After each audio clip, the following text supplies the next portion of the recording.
আসসালামু আলাইকুম। আমি ডক্টর সাদিয়া আমান, গাইনি এবং প্রসূতি বিশেষজ্ঞ এবং সার্জন হিসাবে সেবা দিচ্ছি স্পেশালাইজড মেডিকেল কেয়ার হাসপাতাল মাতোয়াইল, যাত্রাবাড়ি। রোগী দেখছি প্রতি রবি, মঙ্গল এবং বৃহস্পতি সন্ধ্যা 7:30 থেকে 9টা পর্যন্ত। আজকে আমরা যে বিষয় নিয়ে আলোচনা করব সেটা হচ্ছে গর্ভাবস্থায় ডায়াবেটিস।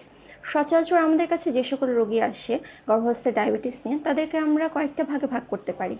একটা গ্রুপে আছে যারা আগে থেকেই ডায়াবেটিক এবং তারা কনসিভ করেছে।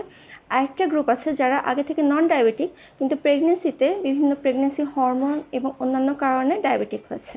এখন কারা কারা ঝুঁকিতে আছে এই ডায়াবেটিসে?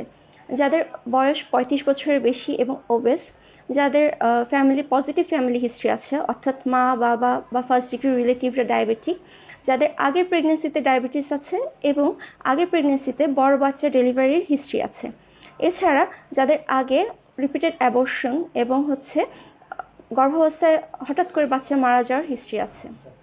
সাথে সাথে বাচ্চা যে সকল ঝুঁকির সম্মুখীন হতে পারে সেগুলো হচ্ছে প্রিটার্ম ডেলিভারি বা প্রিম্যাচিউর বাচ্চা, বাচ্চার কনজেনিটাল অ্যানোম্যালি, অতিরিক্ত ওজনের বাচ্চা, এছাড়া বাচ্চার হাইপোথার্মিয়া, শ্বাসকষ্ট, আর যেমন রেসপিরেটরি ডিস্ট্রেস সিনড্রোম, হাইপোগ্লাইসিমা, এরকম নানা সমস্যার সম্মুখীন হতে পারে।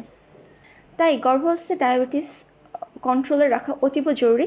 যারা আগে থেকে ডায়াবেটিক তারা গর্ভধারণের পূর্বে অবশ্যই এন্ডোক্রাইনোলজিস্ট এবং গাইনোকোলজিস্টের পরামর্শ নেবেন, এবং গর্ভাবস্থায় ডায়াবেটিস কন্ট্রোলের জন্য আমরা মাল্টিডিসিপ্লিনারি অ্যাপ্রোচ গ্রহণ করব, যেখানে একজন এন্ডোক্রাইনোলজিস্ট, একজন ডায়েটিশিয়ান, একজন গাইনোকোলজিস্ট এবং একজন নিওনেটোলজিস্ট ইনভলভ থাকবে। গর্ভাবস্থায় ডায়াবেটিসকে কেন আমরা এত গুরুত্ব দিচ্ছি সেটার কারণ হচ্ছে আনকন্ট্রোল ডায়াবেটিস মা এবং বাচ্চা দুজনের ক্ষেত্রে অনেক ঝুঁকির কারণ হতে পারে। তাই গর্ভাবস্থায় ডায়াবেটিস হলে আতঙ্কিত না হয়ে সচেতন হন।